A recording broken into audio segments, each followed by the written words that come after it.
की स्थितियां हैं जो मानसिक कष्टदायक अनुभव, जो अराजक अनुभव आपके भीतर यदि हैं तो ये भी रिकॉर्ड हो रहे हैं। इसलिए जब भी कोई प्रश्न आप हल करें, पहले तो शांत रहा करें। जीवन में मैंने यही अनुभव किया है कि यदि आप कुछ विशिष्ट प्राप्त करना चाहते हैं,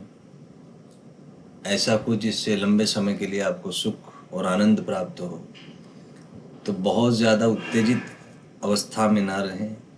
क्योंकि बहुत ज़्यादा उत्तेजित होने से आपकी ऊर्जा क्षीण होती है। और उत्तेजन की अवस्था में जो चेतना है वो एक क्षणिक रूप से ऐसी मानसिक अवस्थाएं प्राप्त कर लेता है जिसका कई बार आपके परिणाम पे बहुत अच्छा असर भी पड़ सकता है, लेकिन कई बार बहुत बुरा असर भी पड़ता है, क्योंकि भावनाओं का जो परिमाण है वो तो अधिक हो गया उत्तेजना की अवस्था में, लेकिन इसकी दिशा परिवर्तित हो जाती है। और जितनी पॉजिटिव या धनात्मक भावनाएं आप अनुभव करते हैं, संभावना है कि उतनी ही ऋणात्मक भावनाएं भी आपको अनुभव होंगी। तो जो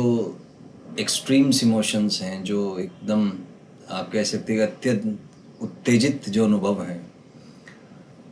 वो लंबे समय के हिसाब से ठीक नहीं होते। जीवन एक सतत प्रक्रिया है और इसमें मध्य मार्ग ही उचित होता है, जो गौतम बुद्ध ने बताया था कि कुछ भी आप जीवन में प्राप्त करना चाहते हैं तो उसके लिए उत्तेजित अवस्था के स्थान पर एक मध्यम मार्ग ही उचित होता है, क्योंकि मध्यम मार्ग सरल है और पॉजिटिव नेगेटिव को आप मैनेज कर सकते हैं। जो उत्तेजित अवस्थाएं हैं उसमें पॉजिटिव अगर हो गया तो आप बहुत हद से ज़्यादा कुछ प्राप्त करेंगे बहुत क्षणिक समय में, लेकिन इसका उल्टा भी ठीक है। यदि वो भावनाएं, उनकी दिशा यदि ऋणात्मक हो गई